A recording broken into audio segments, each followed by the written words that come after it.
The agreement between the Republic of Azerbaijan and the Islamic Republic of Pakistan for the acquisition of JF-17 Thunder Block III fighter aircraft represents a significant and actively progressing program in modern military procurement. The most current information confirms that the initial phase of this agreement has been physically realized with the arrival of the first group of 9 aircraft in Baku. This initial delivery batch is composed of a specific mix of 6 single-seat airframes, which are intended for the primary roles of air defense, air superiority, and precision strike missions, and 3 dual-seat airframes. The dual-seat variants fulfill 2 critical functions. They serve as operational conversion trainers, allowing pilots to transition from older aircraft types to the sophisticated systems of the JF-17. And they act as force multipliers for complex combat missions where the workload of flying the jet, managing sensors, and employing weapons is distributed between 2 crew members, enhancing mission effectiveness in long-range or intricate operational scenarios.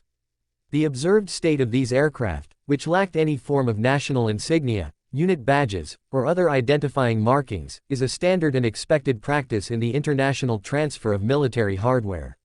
This condition indicates that the jets are in the final stages of the delivery process, awaiting formal acceptance by the receiving nation's Air Force, which will be followed by the application of standard camouflage and official markings, as well as the integration into specific squadrons. The financial structure of this defense procurement is substantial and indicative of a long-term strategic investment. The confirmed initial contract, which encompasses this first batch of 9 aircraft and a number of subsequent units, is valued at approximately $1.6 billion.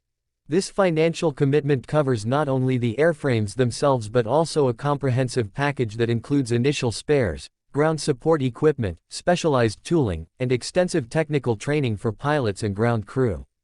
Analysis of defense procurement patterns and regional security requirements suggests that this initial purchase is likely the first phase of a broader, multi-stage modernization plan. Future phases could potentially see the total number of acquired aircraft increase significantly, with corresponding financial outlays, to form several full squadrons and create a sustainable operational ecosystem with adequate reserves for training and maintenance rotations.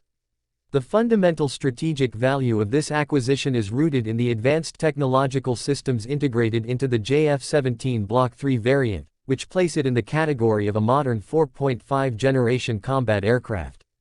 The most critical upgrade is the incorporation of an active electronically scanned array radar as the primary sensor.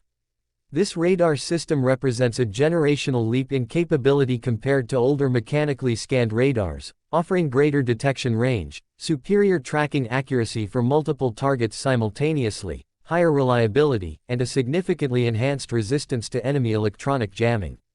The cockpit has been redesigned as a glass cockpit, centered on a large, single-piece panoramic display that consolidates flight, navigation, and tactical information, thereby reducing pilot workload and improving situational awareness. This is integrated with a helmet-mounted sight and display system, which allows the pilot to designate targets and see critical targeting cues by simply looking at them, enabling quicker and more intuitive engagements.